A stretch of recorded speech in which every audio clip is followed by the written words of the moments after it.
Previously on My Two Bits.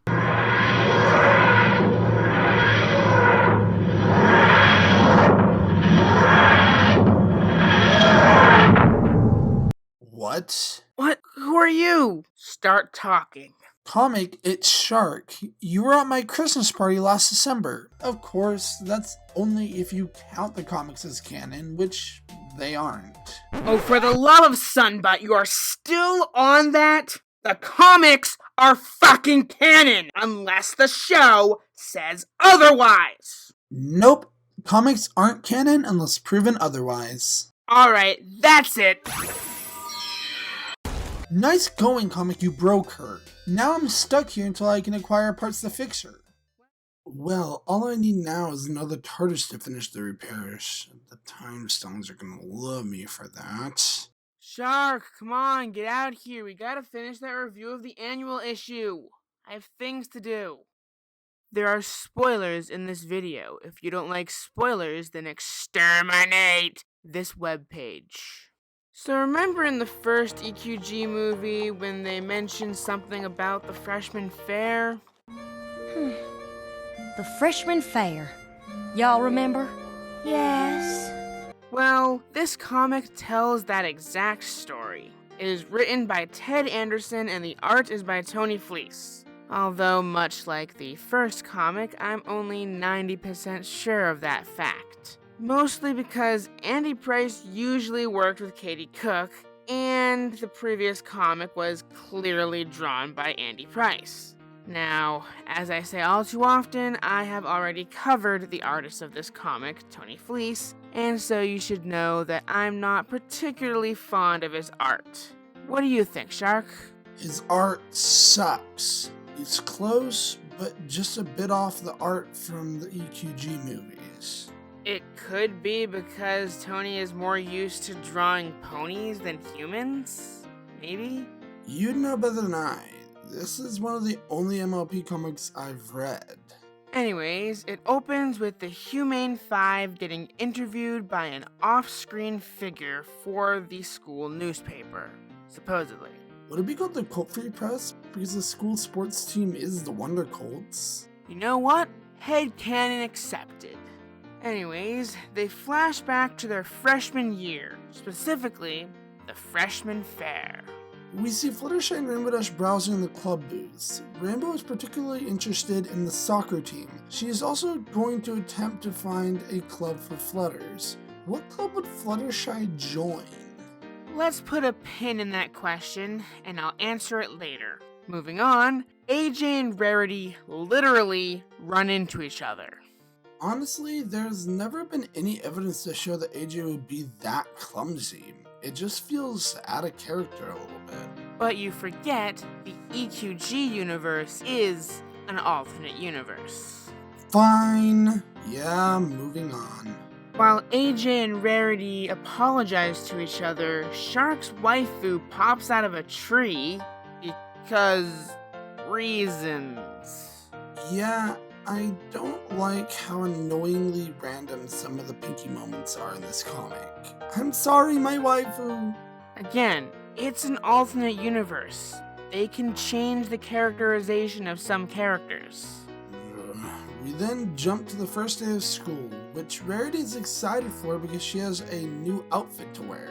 Now, I'm not the most knowledgeable about fashion, but I'm pretty sure when it shows the next day, Rarity is wearing the exact same outfit she was wearing during the freshman fair.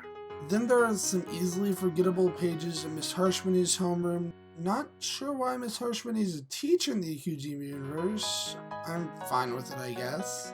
The comic then jumps ahead to lunchtime, where there is a surprising lack of spontaneous musical numbers. Anyways, after an awkward encounter with Granny Smith, AJ decides to go sit with Babs C, who apparently goes to Canterlot High as well. Comic, do you mind if I go on a little bit of a rant here? Why not? If I say no, you're gonna rant anyways. Okay, this is a part that seriously bugs me. What is with her weird character here? There are a few things that are wrong with it. For one, her character is older. Why? There's absolutely no reason for her to be older than the CMC. If you're gonna use a character from the show, then just use that character. Don't change it like that. For 2, her character's a bully for no good reason. What I mean is, in the show, she has a reason to be a bully, which is that she was bullied as well. But here, there is no warrant for it. There's no reason. And to end this argument, I would like to point out that Babs' character could have been replaced by either a new character or a character that had been a bully before, like say Gilda. Sorry for the rant, comic. Don't lie to yourself, you're not sorry for that rant. Also, your entire argument can be derailed with 2 simple words. Alternate universe.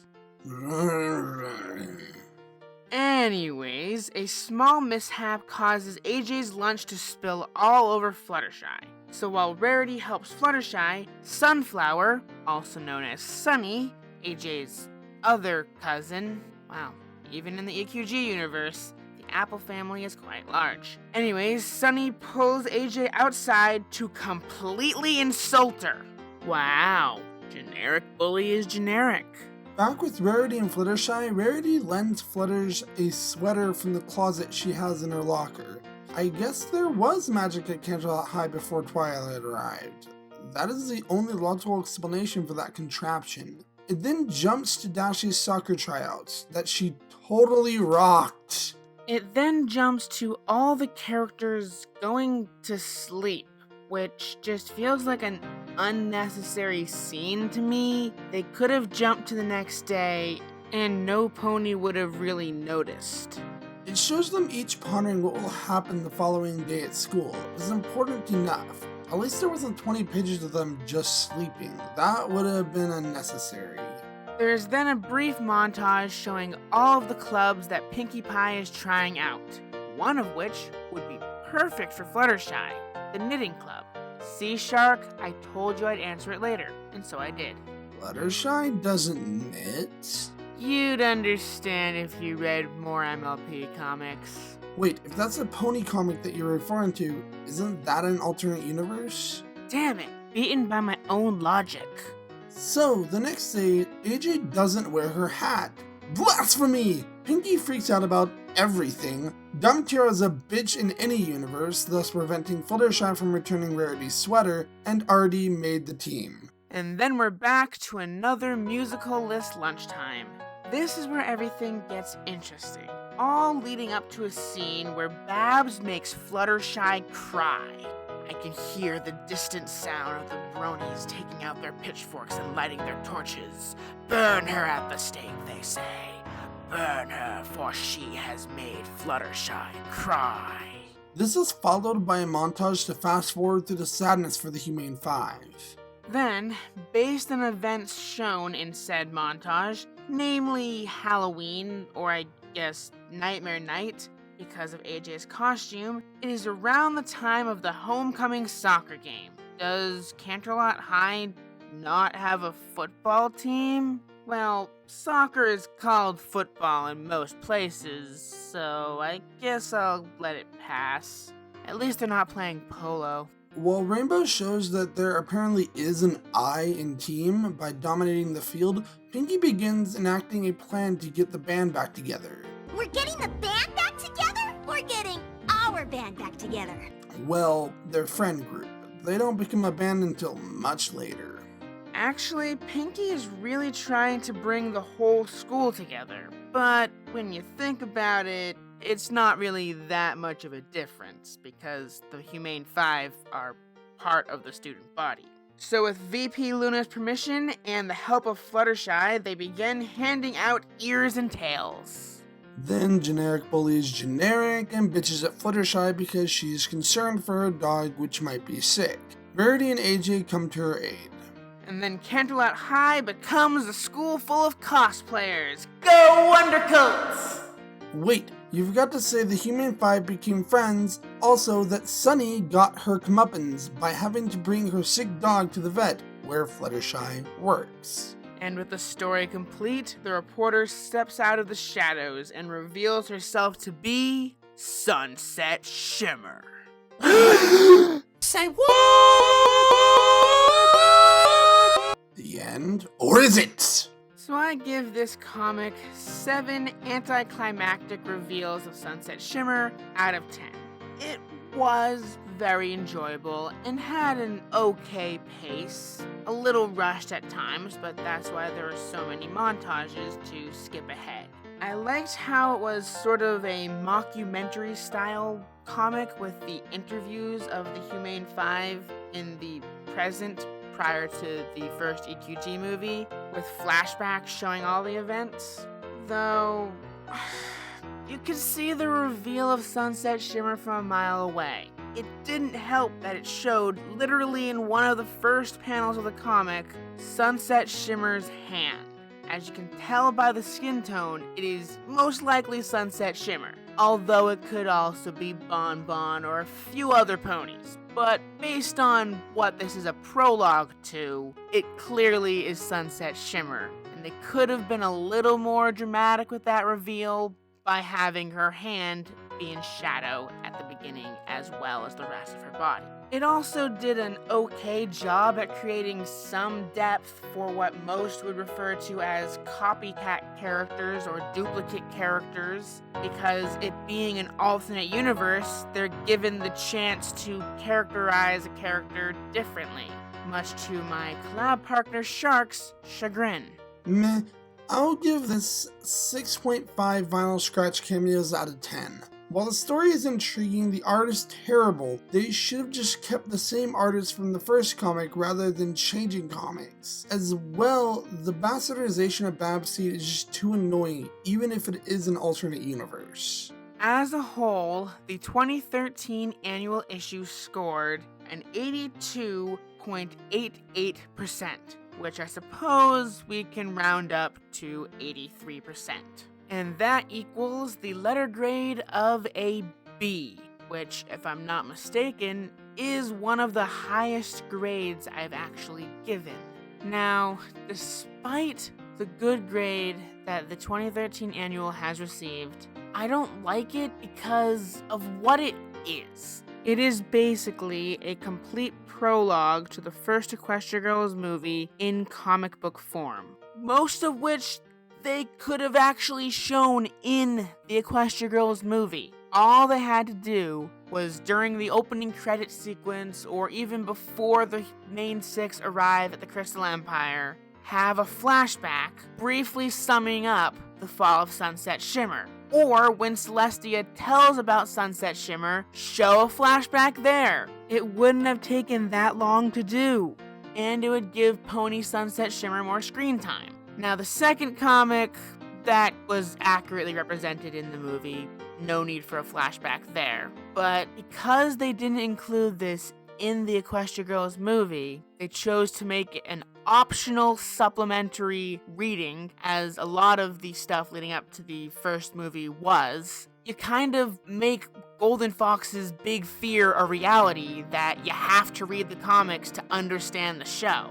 As it currently stands, you don't, except for the 2013 annual issue.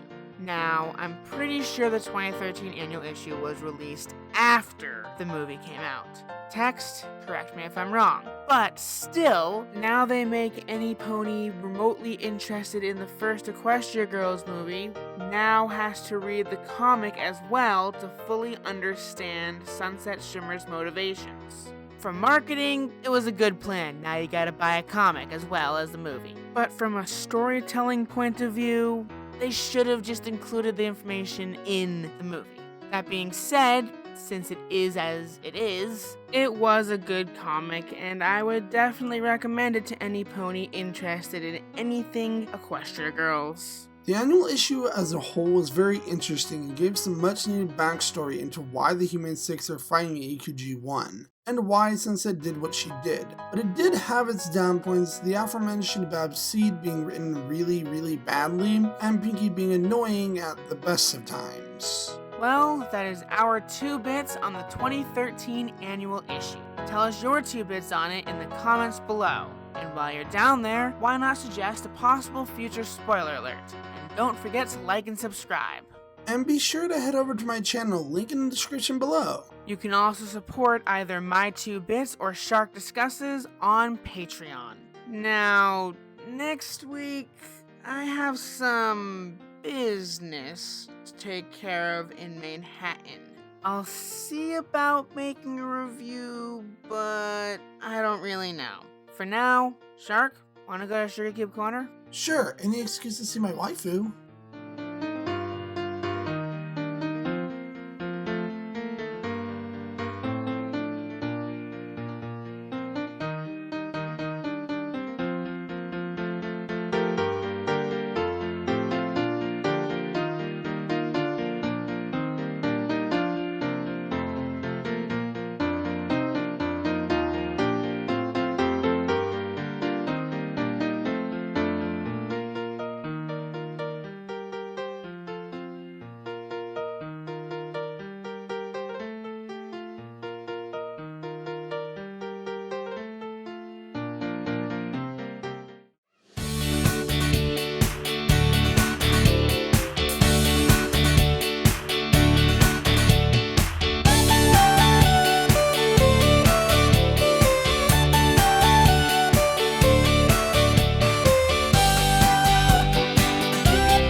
That's it. Where are you? You know, just because you can send me places somehow doesn't mean you get to flaunt your hand-sized ego at my ass. The turtle was cool. I don't care. I'm gonna burn your stuff.